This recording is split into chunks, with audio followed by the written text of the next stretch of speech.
सबसे पहले नजर डालते हैं अब तक की बुलेटिन। पाकिस्तान तहरीक-ए-इंसाफ के चेयरमैन और साबिक वज़ीर-ए-आज़म इमरान खान सैलाब मुतासरीन की इमदाद के लिए कल रात तीसरा टेलीथॉन करेंगे।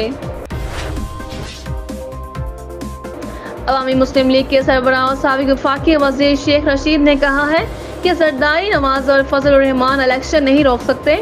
शेख रशीद ने समाजी राब्तों की वेबसाइट ट्विटर पर हुकूमती पॉलिसियों पर अपने तनकीदी रद्द-ए-अमल का ज़ाहिर किया।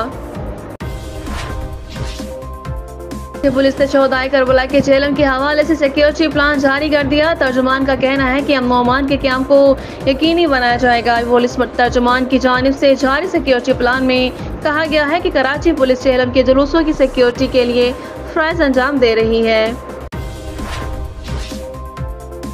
महकमा सेहत की ड्रिप टीम ने कराची और लाहौर में छापे मारकर जखीरा की गई और जाली दवाएं बरामद कर ली।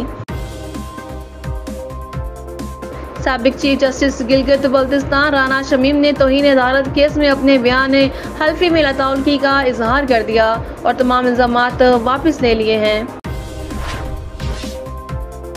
अमेरिका के साबिक सदर डोनाल्ड ट्रंप ने मिड टर्म इलेक्शन में भारतीय नसाद अमेरिकियों का वोट हासिल करने के लिए हिंदी जुबान में इंतखाबी नारा बुलंद कर दिया।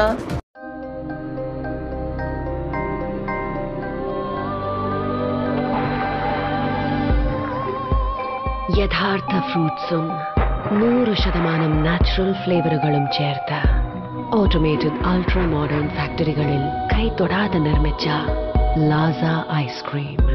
ഇത് റിയൽ ഐസ്ക്രീം. ഇത് super natural. Laza Ice Creams since 1970.